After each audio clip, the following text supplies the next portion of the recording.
Rob, I guess it's senior night tomorrow. Under normal circumstances, it would be yours. You've got the COVID year. Sorry, my son's in the background. Forgive me.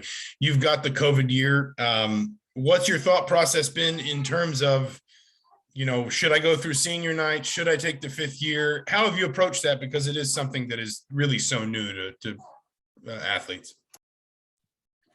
Yeah, I mean, I've just really been talking to my family about it. So, but I'm not doing senior night tomorrow. So, I mean, I'm still leaving that last COVID year on the table. So, yeah, I'm not doing it tomorrow. Matt. Just following up on that, I guess, kind of what is going into your decision making, kind of having that COVID year, what's going through your mind as you try to, I guess, make your decisions in the days in the past and coming up? Yeah, really, honestly, I'm not really, focused on that right now.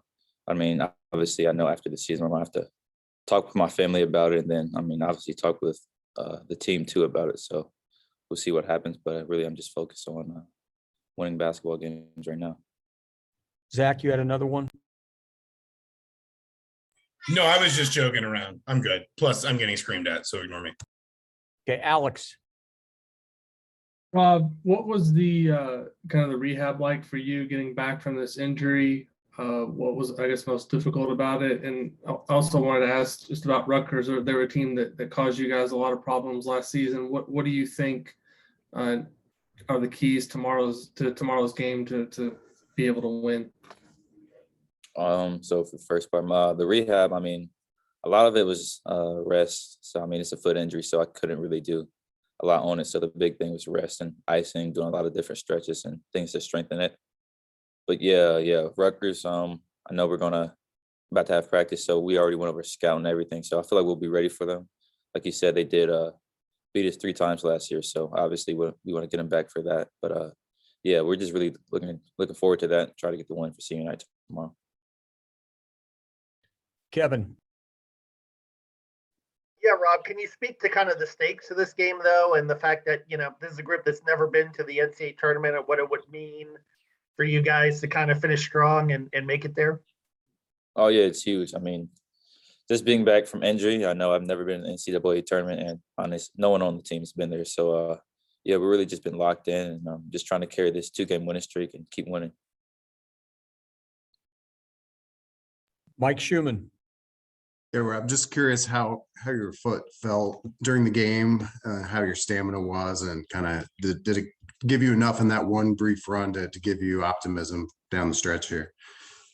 Yeah, for sure. That was actually a really big confidence booster for me, just because I literally didn't do any practices, any live action or anything. So I was kind of just like thrown in the fire, and I feel like I did a pretty good job, and I felt better than I expected out there. And yeah, I'm just really working my way back, but I feel like I'll be at full strength pretty soon. Jeff.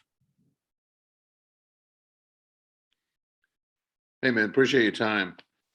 As far as for you guys who have the COVID extra year, just big picture, what's that like to start college and know here's my general time frame, and then all of a sudden COVID comes along and it's a completely different scenario.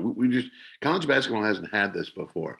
So how do you approach it? What are the factors that you look at to say, do I want to move on with life? Do I want another year here? Do I want to transfer? Because you guys got portal options. Just there's so much out there. Give me a player's view of what it's like to go through all this. It's pretty crazy, honestly. I was just talking to one of my friends about this just having like one normal college year is my freshman year, and then everything was affected by COVID. But really, I wouldn't say it's hard, but it's just something that happens in life. You never know what's gonna come, so you just have to react and talk to your friends and family about it, and just trust God that you do the right thing at the end of the day, because He has the right thing on your path. So just continue to believe and have faith in it, and just try not to worry about it too much. And what are your thoughts about now that you're back, as far as your role as it relates to closing games? Woodson even mentioned this again today. When you guys were winning and doing well, there were a lot of times you and Xavier were out there together, kind of like a closing unit. Are you to the point you feel like stamina is everything is back to where you can do that again? And did you like that sort of like that closing unit role? Honestly, I honestly can't tell if my stamina is going to be back or not, just because I haven't played that long. But honestly, the 9 minutes, I wasn't tired at all when I was out there. So I feel like, I mean, if the time comes, if that happens in the Rutgers game, I'll be ready for it. And I'm really just going to have to see tomorrow in the game, but I feel like I'll be ready for it.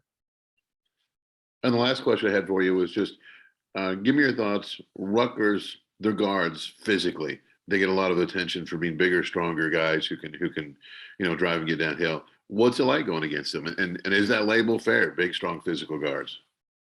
Oh yeah, for sure. McKahee and then Connell, those two guys are bigger and stronger than the average size guards usually in the Big Ten. But yeah, we know how they play. It's going to be a really tough game. I know it's going to be a really physical game too tomorrow. So I know we've prepared for them, and we'll be ready for them tomorrow. Dustin. Just Rob, what's in particular impressed you about X in the time that you've been, watching, that you haven't been playing alongside him and you just got to observe? What's impressed you about how he sort of developed in that time? I would say just the way he's been controlling the game and just being on playing with his own pace and not being sped up. I feel like sometimes in the past he was sped up and made plays that were I would say that was too quick in the shot clock or just plays where he was trying to make a home run play. So I feel like coach has been really on him and on all the point guards really, but I feel like he's really, the way he's been playing is the reason we've been winning. So I feel like he's going to continue that, and that's just going to lead us into the tournament. Okay, we'll finish up with Mike, Zach, and then Jeff. Yeah, Rob, I know it doesn't mean Race is leaving or anything, but he is going to address the crowd tomorrow. So I did want to get your thoughts on him. You've been with him a really long time. How have you seen him grow as a person, as a player, and what has he meant to this program? Oh yeah, he's grown a lot. I feel like he's had one of the biggest improvements. Just him being injured in his first couple of years and not being able to showcase how good he really was. And I feel like these last 2 years, he's really shown that. So yeah, he's really the glue to our team. He keeps everybody together. He's level-headed. I mean, he's a leader. He's been here. This is his 5th year. So he's been through it all. And yeah, he's just a huge part of our team. Zach. I guess to follow up on that, this last year in particular, Coach Woodson's talked about challenging him to be more of a leader, more vocal, more consistent on and off the floor, all those different kinds of things.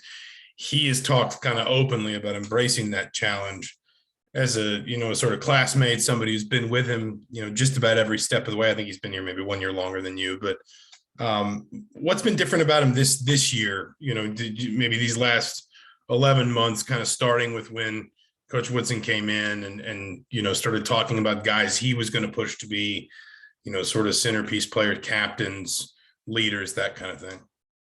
I would just say the vocal part. I mean, he's more of a lead by example type of guy. So him being more vocal in practice, and I feel like that's the biggest thing that's changed with him from a leadership standpoint.